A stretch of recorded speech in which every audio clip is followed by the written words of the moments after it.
Olá, pessoal. Estamos chegando na terceira semana da nossa disciplina de gestão de processos e fluxos escolares.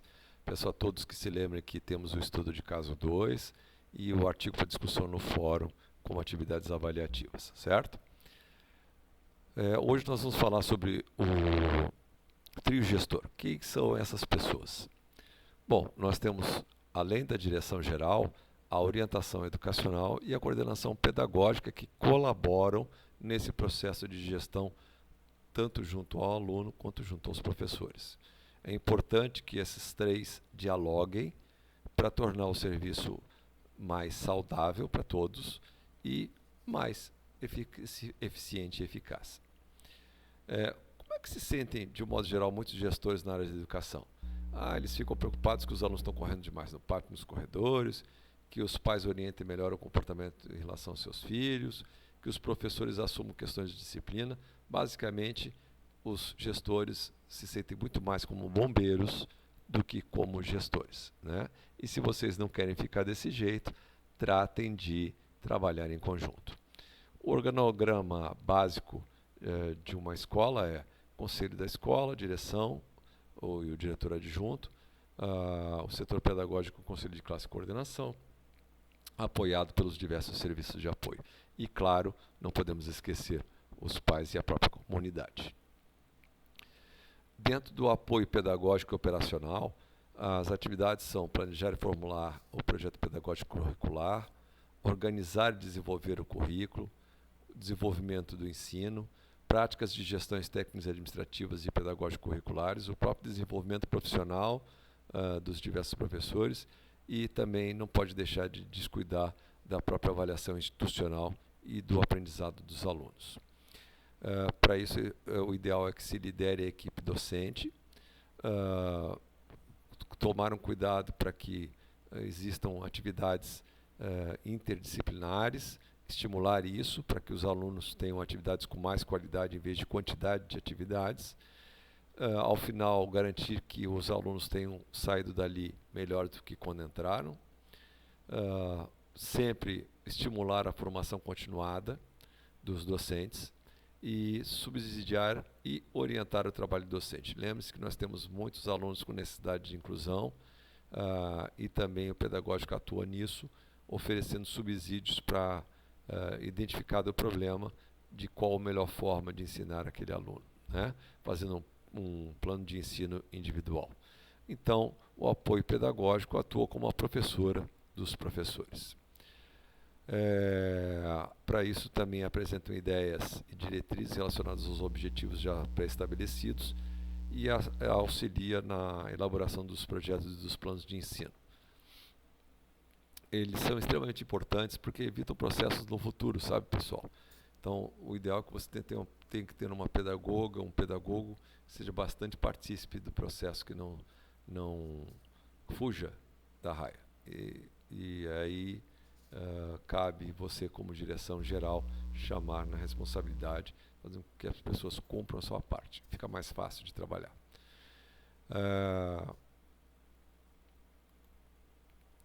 Em relação aos professores, muitas vezes um auxílio importante é quando dá conflito e se descobre como aquele setor pedagógico ele não atua apenas com uma disciplina, mas com todas, pode-se descobrir que o problema do aluno não seja especificamente com aquele professor ou com aquela matéria, mas isso esteja ocorrendo em outras. E para isso eu preciso de ter uma visão sistêmica e tentar encontrar qual é a fonte do problema, sugerindo práticas que facilitem a gestão dessa aula, né? Com o fim do telefone celular nas escolas, isso vai ficar bastante mais fácil. Outra coisa importante é que eu também posso ajudar na melhoria da qualidade do professor, acompanhando aulas, sugerindo novas formas de abordagem. Essas avaliações, principalmente dos mais antigos, avaliando os mais novos, porque existe uma série de práticas pedagógicas que os mais novos às vezes não aprenderam e os antigos foram aprendendo na marra, né? Ao longo da vida. Foram testando e vendo que dava certo.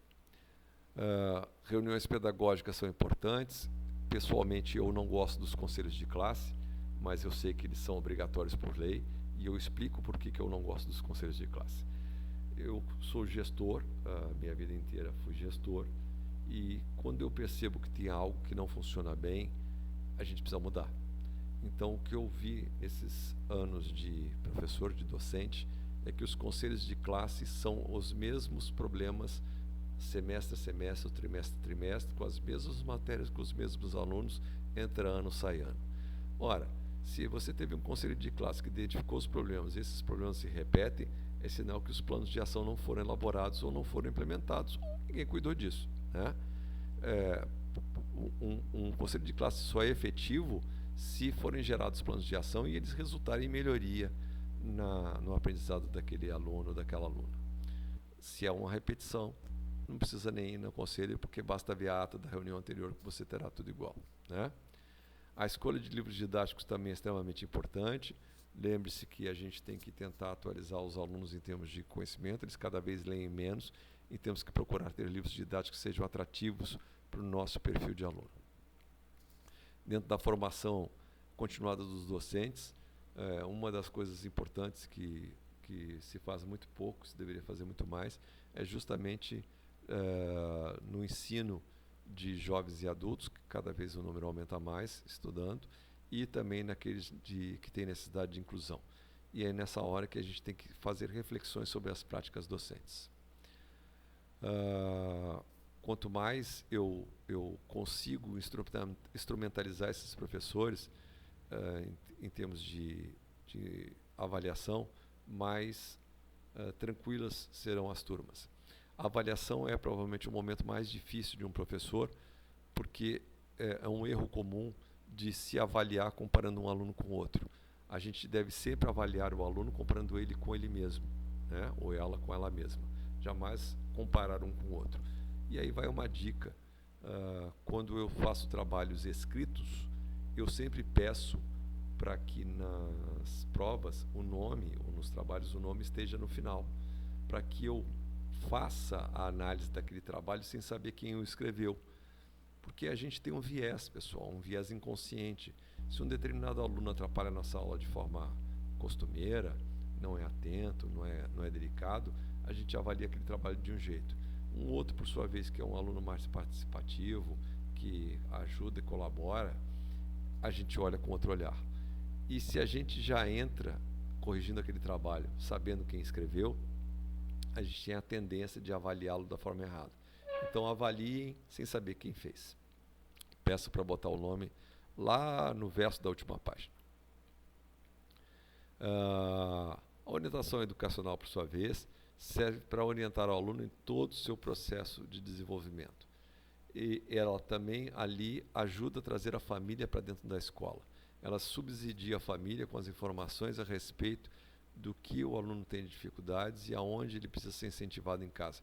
Inclusive a aprender a estudar e a cuidar do seu tempo, né? As pessoas hoje não sabem mais otimizar os seus tempos.